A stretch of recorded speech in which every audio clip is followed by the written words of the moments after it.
Bonsoir à tous, merci de nous suivre sur RTI 1, les titres de l'actualité ce soir.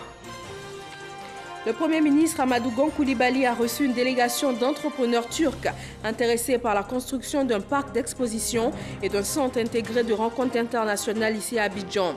Il a également échangé avec le PDG de General Electric Power. À Boaké, la vie a repris son cours normal.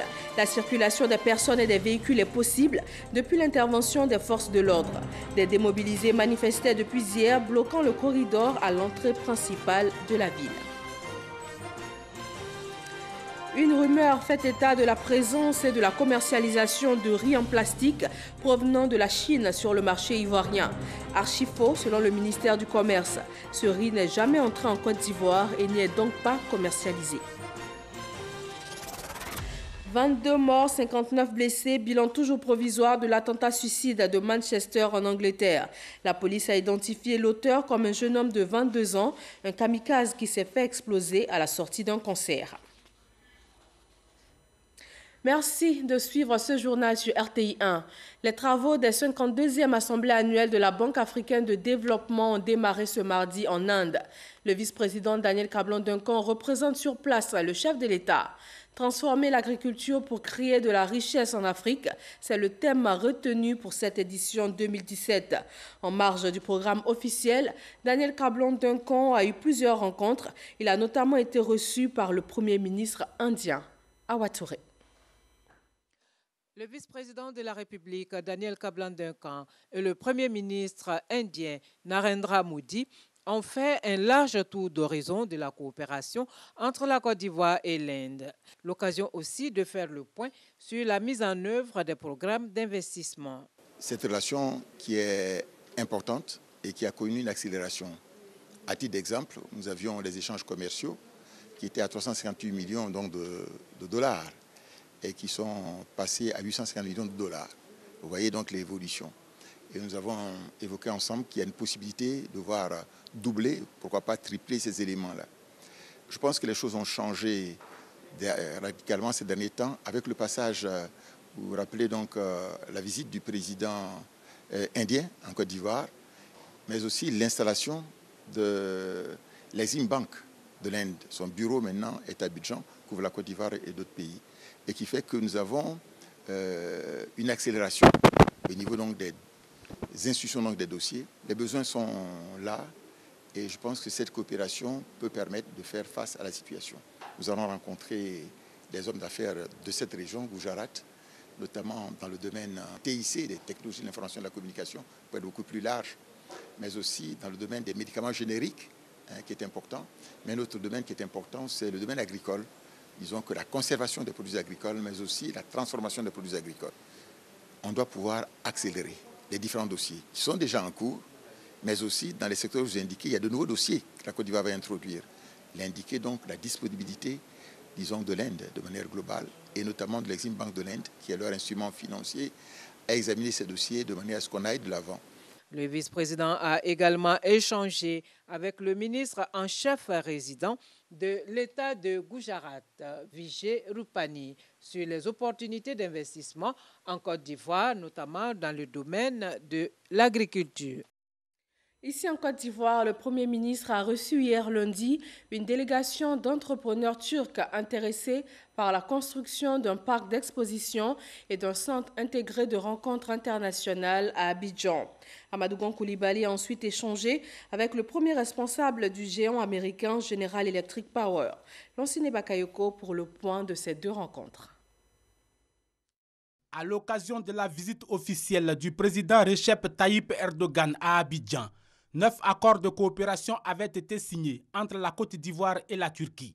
Parmi ces accords, un partenariat stratégique dans le domaine de l'urbanisation avec la construction d'un parc d'exposition et un centre de conférences internationales. Des projets présentés ce lundi au Premier ministre Amadou Gon Coulibaly. Ce parc d'exposition et ce centre de conférences qui seront construits dans la zone aéroportuaire vont permettre de faciliter l'organisation d'événements de grande envergure tels que les foires, les concerts, les rencontres internationales et bien d'autres. De belles vitrines pour augmenter le rayonnement de la Côte d'Ivoire. Un autre projet lumineux avec le géant américain General Electric principal fournisseur d'équipements électriques à la Côte d'Ivoire. Sur le territoire ivoirien, nos équipements représentent 74% de la génération d'énergie. Et nous travaillons sur des projets aujourd'hui qui sont de l'ordre de 1,4 gigawatts que nous voudrons conclure avant la fin de 2020. Et nous avons annoncé à son Excellence, Monsieur le Premier ministre, l'ouverture d'un centre de monitoring.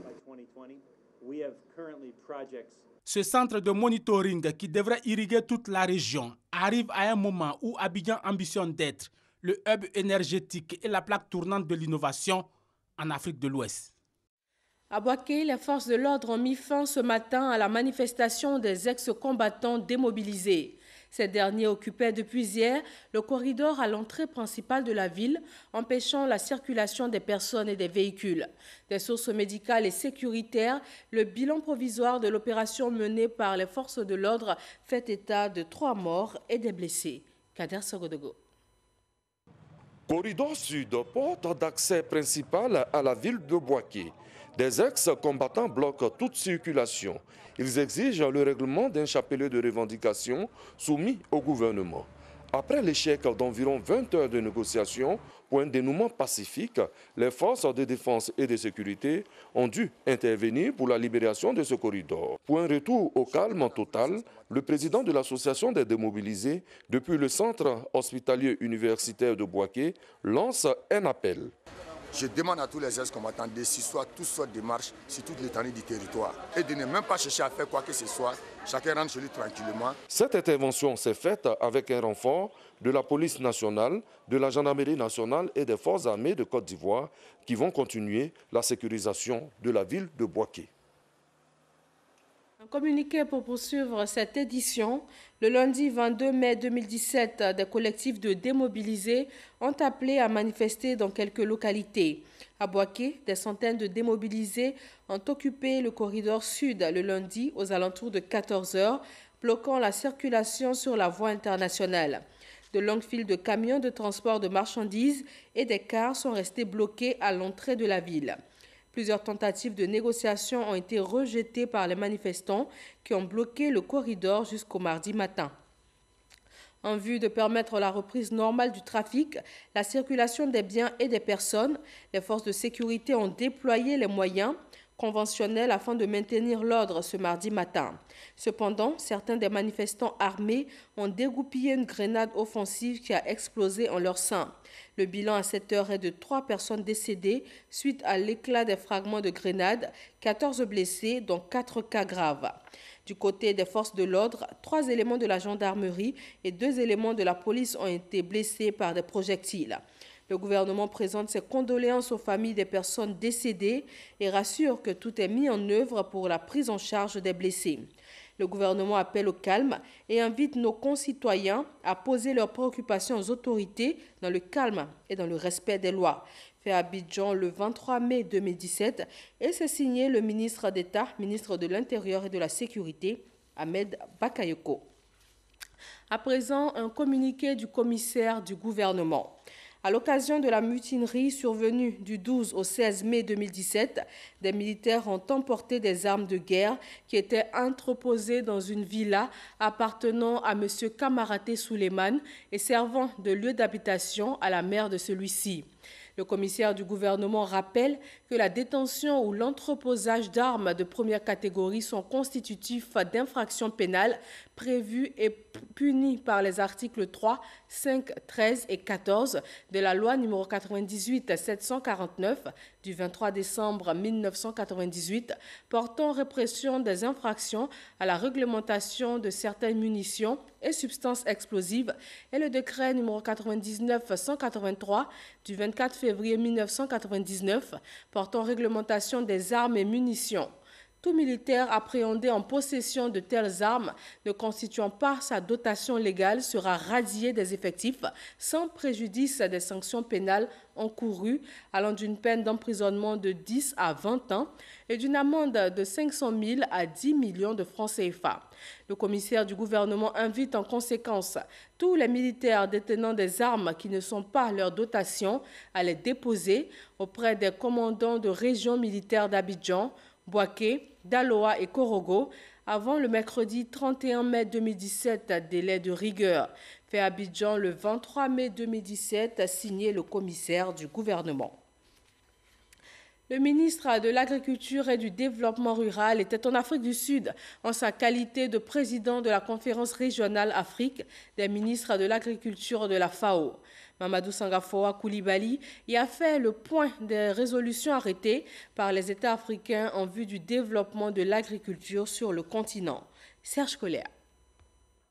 Une des résolutions importantes de la 29e conférence régionale de la FAO pour l'Afrique tenue début avril 2016 en Côte d'Ivoire demeure la recherche de moyens en vue de moderniser l'agriculture africaine et de la rendre résiliente aux effets du changement climatique. Président de ce conseil ministériel, Mamadou Sangafoa Coulibaly est en Afrique du Sud pour échanger avec les différents partenaires de la FAO et faire le point sur la mise en œuvre des décisions prises à Abidjan. C'est dans cette optique qu'il s'est entretenu avec le secrétaire exécutif du NEPAD, le nouveau partenariat pour le développement de l'Afrique. Vous savez que son Excellence, Monsieur le ministre, est président de la conférence des ministres de l'Agriculture africains et qu'à ce titre, il a une position qui lui permet de faire des plaidoyers pour la transformation de l'agriculture, non pas seulement au niveau de la Côte d'Ivoire, mais au niveau du continent. Et par rapport à ce point-là, il y a un engagement que nos chefs d'État ont pris à Maputo en 2003, qui est celui de consacrer 10% des ressources publiques au secteur agricole. Cet engagement a été réaffirmé lors de la conférence de Malabo et nous tenons à ce que ce point soit débattu de manière politique, puisque ce sont nos chefs d'État qui ont pris cette décision. Alors nous nous engageons à réfléchir sur cette question et à faire le point de cette situation et que nous remettrons au président de la conférence des ministres de l'Agriculture africains. Avec son homologue d'Afrique du Sud, le président de la conférence des ministres de l'Agriculture, Région Afrique pour la FAO, a parlé de l'amélioration de la nutrition sur le continent à travers une agriculture durable. Du riz en plastique, vous en avez certainement entendu parler. De quoi s'agit-il exactement? Ce riz est-il commercialisé sur le marché ivoirien? Le ministère du Commerce a tenu une conférence de presse à ce sujet. Toutes les réponses dans ce reportage signé Sita Soro. Depuis quelques semaines, une rumeur fait état de l'existence d'un riz en plastique provenant de l'Asie, plus précisément de la Chine. Cette imitation de riz serait fabriquée avec des patates douces, des pommes de terre et une résine synthétique, donc du plastique. Lorsque les ingrédients sont mélangés, ils forment des grains qui ressemblent au riz. Les réseaux sociaux en parlent avec des images montrant dans une usine le processus de fabrication de ce riz et même des traces d'une éventuelle présence en Côte d'Ivoire. Face à une telle rumeur, le ministère du Commerce, de l'Artisanat et de la Promotion des PME a procédé à plusieurs tests sur le riz. Les résultats ne démontrent aucune présence de riz en plastique en Côte d'Ivoire. Des prélèvements ont été effectués et l'ensemble de ces actions ont permis, je dirais, de faire un important nombre de prélèvements sur l'ensemble du territoire national. Et à ce jour, je tiens à vous l'annoncer de manière officielle qu'aucune de ces allégations de riz en plastique n'a été découverte sur le territoire national en Côte d'Ivoire et sur le marché du riz en Côte d'Ivoire. Notre département ministériel procède depuis 1 an en collaboration avec le groupement des importateurs de riz de Côte d'Ivoire, le JIDARCI, dans le cadre d'un protocole d'accord, à un contrôle systématique des importations sur tous les types de riz importés en Côte d'Ivoire, et ce, à la suite de l'alerte qu'on avait connue également sur les réseaux sociaux portant sur du riz toxique qui était donc déversé sur les marchés d'Afrique de l'Ouest. Un soulagement pour les consommateurs qui affichent leur satisfaction après ces résultats. Vraiment, nous avons assisté à toutes les étapes en tant que responsables des consommateurs. Et nous avons été convaincus qu'il n'y a pas de riz qui contient des plastiques sur le marché en Côte d'Ivoire. C'est un soulagement et je rassure à mon tour l'ensemble des consommateurs, en même temps d'être vigilants, mais de consommer ces riz, ça ne contient pas de plastique. Selon la direction de la métrologie, du contrôle de la qualité et de la répression des fraudes, pour reconnaître un tel riz, il est suggéré, entre autres, d'immerger les grains dans un bol d'eau. Si ces derniers flottent, il s'agit d'un faux riz. On peut également faire cuire quelques grains dans une poêle. S'ils sont en plastique, ils fondront sous l'effet de la chaleur. Le groupe intergouvernemental d'action contre le blanchiment d'argent en Afrique de l'Ouest intensifie la lutte contre le financement du terrorisme. Il vient de tenir une conférence publique sur l'impact du blanchiment des capitaux et du financement du terrorisme sur les économies ouest-africaines. Juste indiqué. Le blanchiment des capitaux et le financement du terrorisme, deux fléaux planétaires qui nuisent gravement à l'économie des États. Les statistiques, pour le moment, varient en fonction.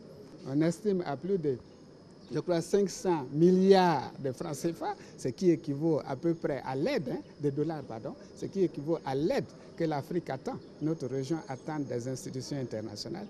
C'est-à-dire que l'impact est réel. Et le blanchiment des capitaux est une réalité visible, palpable.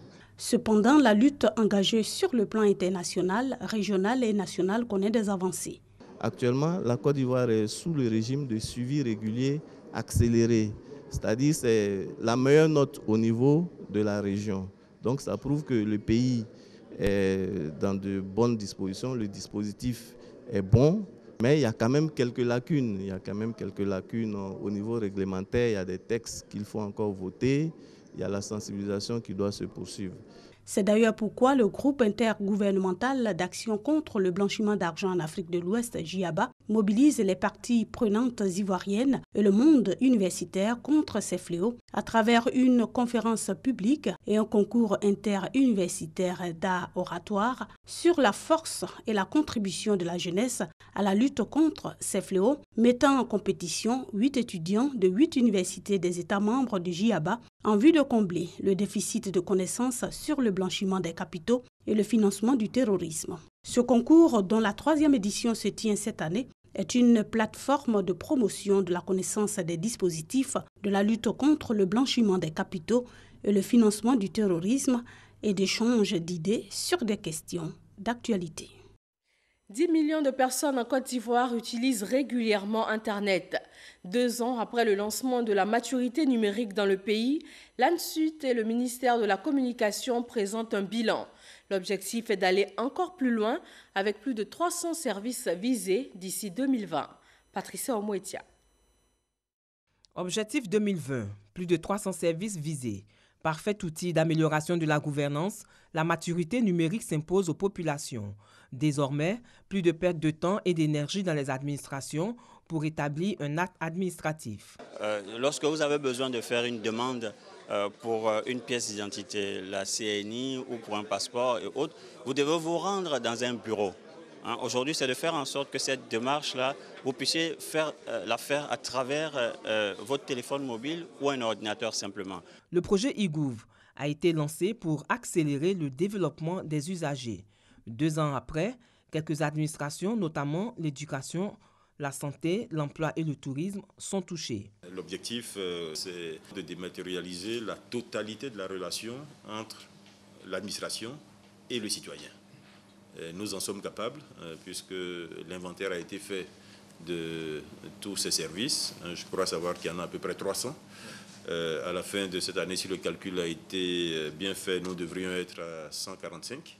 Poursuivre donc la marche vers l'utilisation le moins possible du papier. Le projet avance, mais beaucoup reste à faire. La Côte d'Ivoire a fait un grand effort, mais il y a toujours des lacunes qui existent. Et une des lacunes, c'est le contenu des sites web. Je pense qu'on a besoin de plus d'informations, plus de services en ligne. Le coût d'accès est un peu élevé. Et si ça présente une barrière pour l'accès au net, ça va aussi créer des problèmes. La finalité de tout cela, c'est que le citoyen ait accès à l'information. Si nous n'arrivons pas à y mettre des contenus qui répondent aux besoins des citoyens, nous n'aurons pas véritablement atteint nos objectifs. Les différents acteurs perçoivent le potentiel du numérique comme facteur de développement des entreprises. Les secteurs des télécommunications et informatiques sont clairement en avance. L'objectif majeur est de toucher plus de 300 entreprises d'ici 2020. Le ministre de l'Emploi et de la Protection sociale porte à la connaissance des populations vivant en Côte d'Ivoire que le jeudi 25 mai 2017, jour de l'Ascension, est déclaré jour férié et chômé sur toute l'étendue du territoire national. Il y a tout juste une semaine, le Conseil des ministres a décidé du plafonnement du prix du logement social à 12 500 000 hors taxes et pour le logement économique à 23 millions hors taxes. Cette décision gouvernementale est-elle perçue sur le terrain? Francis Boifo. Construction des logements sociaux et économiques en Côte d'Ivoire. Le projet s'étend sur toute l'étendue du territoire. L'opération lancée par le gouvernement devrait permettre aux Ivoiriens économiquement faibles d'avoir un toit. Sur le terrain, le prix unitaire des maisons pose problème. Je suis allé sous la de Bassam, sous la de l'épée, sous la de Dabou, mais les prix sont trop. Ils parlent dans les 13 à 14, 15, 16 millions, alors que normalement ça doit être peut-être 10 à 12 millions, ça peut aller peut-être. L'État décide de réglementer le prix en tenant compte des attentes des candidats au logement et des besoins des promoteurs immobiliers.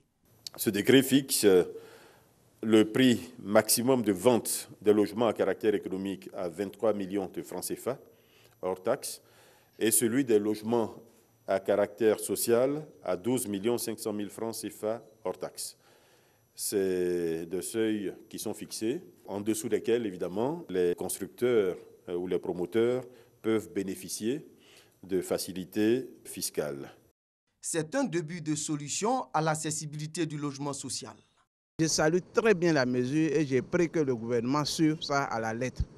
La Chambre nationale des promoteurs immobiliers agréés de Côte d'Ivoire apprécie la décision du plafonnement du prix unitaire du logement social à 12 500 000 francs CFA et à 23 millions pour le logement économique.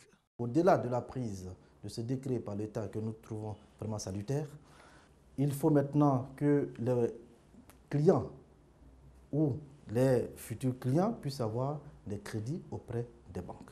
Donc l'action des banques doit se traduire par l'octroi des crédits pour ceux qui ont des comptes en banque, évidemment à des taux de sortie qui n'excèdent pas les 5,5% sur une durée d'au moins 15 ans. Évidemment, ceux qui n'ont pas de compte dans les banques, qui sont dans le secteur informel, ceux-là, l'État doit imaginer en fait une sorte de fonds de garantie pour que cela soit soutenu auprès des opérateurs immobiliers ou auprès des éventuels financiers.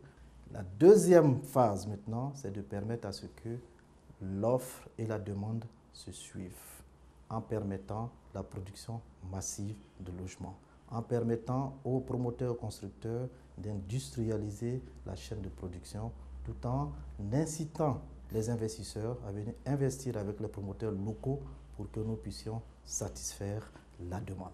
Des suggestions qui pourraient aider à combler le déficit de logement en Côte d'Ivoire. Il est de 50 000 maisons par an.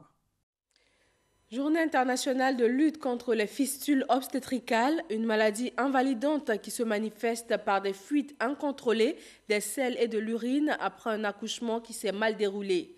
Au moins 2 millions de femmes en souffrent en Afrique subsaharienne. Des témoignages recueillis par Fidèle Aigné. Même simple boisson, même si on dit que boisson, il goûte. Je sais que tu bois, ça me crée des problèmes. La vie de Sarah a littéralement changé. Aujourd'hui, c'est une femme normale qui ne se sent plus honteuse dans la communauté. Un bonheur pour elle, grâce au projet Fistule, financé par la coopération internationale coréenne COICA. C'est un projet mis en œuvre par le ministère de la Santé et l'UNFPA. Et comme Sarah, Juliette aussi a été guérie. Je me sens bien maintenant. Et ton promesse? Tout ça va bien. Au moins 2 millions de femmes en Afrique subsaharienne souffrent de fistules. Et dans le monde, on enregistre 100 000 nouveaux cas chaque année. La fistule obstétricale, une maladie aux causes multiples. La fistule obstétricale, c'est une conséquence d'un accouchement mal géré. Et cette femme va souffrir comme ça pendant plus de 24 heures. L'enfant est mort. Le fait que la tête de l'enfant comprime si longtemps la vessie, que la partie comprimée meurt et vous voyez à la fin un trou. Du coup, les urines qui étaient censées être dans la vessie s'écoulent de façon involontaire. La fistule se guérit après une intervention chirurgicale. La célébration ce 23 mai de la journée internationale de lutte contre cette maladie suscite l'espoir chez les femmes porteuses de fistules et le rétablissement de leur dignité. Le mouvement ivoirien pour l'émergence et la paix entend défendre, protéger et promouvoir les idéaux du RHDP pour la paix et la stabilité en Côte d'Ivoire. Ce tout jeune mouvement politique soutient le programme de développement du chef de l'État. Maïsako. Un nouveau mouvement fait son entrée dans l'arène politique. Le mouvement ivoirien pour l'émergence et la paix MIVEP se donne pour mission de contribuer activement et de façon significative à la sauvegarde de la paix, la cohésion et la stabilité dans le pays, mais surtout promouvoir le RHDP, le Rassemblement des oufouettistes pour la démocratie et la paix, tout en aidant au renforcement des liens entre les partis membres de cette coalition. Convaincu que le renforcement de l'union entre les filles et les fils de feu Félix Houphouët-Boigny, père fondateur de la Côte d'Ivoire moderne, assurera l'émergence de la Côte d'Ivoire et une paix durable dans notre pays, ont décidé de créer un mouvement politique dénommé Mouvement ivoirien pour l'émergence et la paix. Entre autres actions, le MIVEP compte tabler sur la sensibilisation et la mobilisation de l'opinion publique, des associations, des mouvements et des personnes pour atteindre ces objectifs. Le mouvement a mis à profit son lancement pour jeter un regard sur l'actualité sociopolitique du pays avant de faire les propositions suivantes. Le MIVEP invite les fonctionnaires, les agents de l'État, les militaires, les démobilisés et l'ensemble de la population à accepter la trêve sociale proposée par le président de la République et le gouvernement. Le MIVEP encourage le président de la République et son gouvernement à poursuivre le dialogue avec les couches concernées en vue d'une paix durable en Côte d'Ivoire. Outre son adhésion et son soutien au RHDP, le mouvement ivoirien pour l'émergence et la paix appelle l'ensemble des Ivoiriens à faire confiance au président de la République Alassane Ouattara et son gouvernement, qui selon lui œuvrent chaque jour à l'amélioration de leurs conditions de vie et à l'atteinte de l'émergence. 8e jeu de la francophonie, l'État ivoirien met les petits plats dans les grands. 549 millions de francs CFA décaissés pour permettre aux athlètes ivoiriens de se préparer dans les meilleures conditions. Issaïo. L'État finance la participation des athlètes ivoiriens au 8e jeu de la francophonie. Une enveloppe de 549 millions de francs CFA a été dégagée. 8 fédérations sportives engagées à ces jeux ont reçu les premiers chèques des mains du ministre des Sports et Loisirs. Cette enveloppe servira à la préparation et à la participation des athlètes ivoiriens à ce rendez-vous culturel et sportif du monde francophone. On va à ces Jeux, en tout cas pour ce qui nous concerne, pour compétir, glaner des médailles et avoir des lauriers. Et je reste convaincu que c'est sur les résultats sportifs que les Ivoiriens jugeront la réussite de ces Jeux. Les bénéficiaires, par la voix de leur porte-parole, Ango Isaac, président de la Fédération ivoirienne de judo, saluent le geste du gouvernement. Nous venons de recevoir les sommes importantes pour préparer ces Jeux-là. Je voudrais prendre l'engagement au nom de toutes les fédérations, les 8 fédérations sportives qui vont participer à ces Jeux-là, l'engagement de faire en sorte que la Côte d'Ivoire, au sortir de ces Jeux de la francophonie, puisse avoir la tête haute, être des dignes représentants de l'État de Côte d'Ivoire pour que le peuple ivoirien ne dise pas qu'on a encore jeté de l'argent par la fenêtre. La délégation ivoirienne, composée de 240 personnes, compte 137 athlètes et une quarantaine d'encadreurs. La préparation des athlètes va se faire en 2 phases. La première, dite préparation externe, a lieu du 15 mai au 2 juillet et la deuxième, interne, se fera du 3 au 18 juillet prochain. Dans l'actualité internationale, la justice gambienne a gelé hier lundi les biens de l'ex-président Yahya Jammeh. Il est soupçonné d'avoir détourné plus de 50 millions de dollars, soit plus de 29 milliards de francs CFA avant son départ en exil. C'est la première fois que le nouveau gouvernement évalue officiellement les avoirs retirés selon lui des caisses de l'État par le président gambien avant qu'il ne quitte le pays en janvier pour la Guinée équatoriale. 22 morts, 59 blessés. Bilan toujours provisoire de l'attentat suicide de Manchester en Angleterre. La police a identifié l'auteur comme un jeune homme de 22 ans, un kamikaze qui s'est fait exploser lors du concert de la chanteuse américaine Ariana Grande. Herman Guivet. Des milliers de personnes rassemblées à la Manchester Arena pour assister au concert de la star américaine Ariana Grande. Alors que le concert s'achève, une déflagration se fait entendre à l'extérieur. Ces images amateurs, tournées juste après l'explosion, témoignent du mouvement de panique. Un homme vient de se faire exploser au milieu de la foule. Entre cris de panique et débandades, des témoins fixent ces images qui témoignent de l'horreur. Le dernier bilan fait état de 22 morts et 59 blessés. Les secours sur place s'organisent dans un cafouillage total. La police boucle le périmètre. Les heures qui suivent, l'attentat est revendiqué par l'État islamique. Les réactions de compassion fusent à travers le monde. Emmanuel Macron, le président français, fait part de son effroi et de sa consternation. Donald Trump, le président américain, en visite en Israël, témoigne son soutien aux familles des victimes. La première ministre britannique, Theresa May, condamne l'attaque, une attaque qu'elle qualifie d'effroyable. C'est le pire attentat terroriste survenu dans le pays depuis 12 ans. Le périmètre de l'attentat reste bouclé par la police pour nécessité d'enquête. Merci de votre attention. Bonsoir à Grand Laou, dans le département de Grand Laou. La pêche et l'agriculture sont les principales activités de la région, mais elles regorgent de sites touristiques dans plusieurs îles. Excellente soirée à tous et à demain 13h.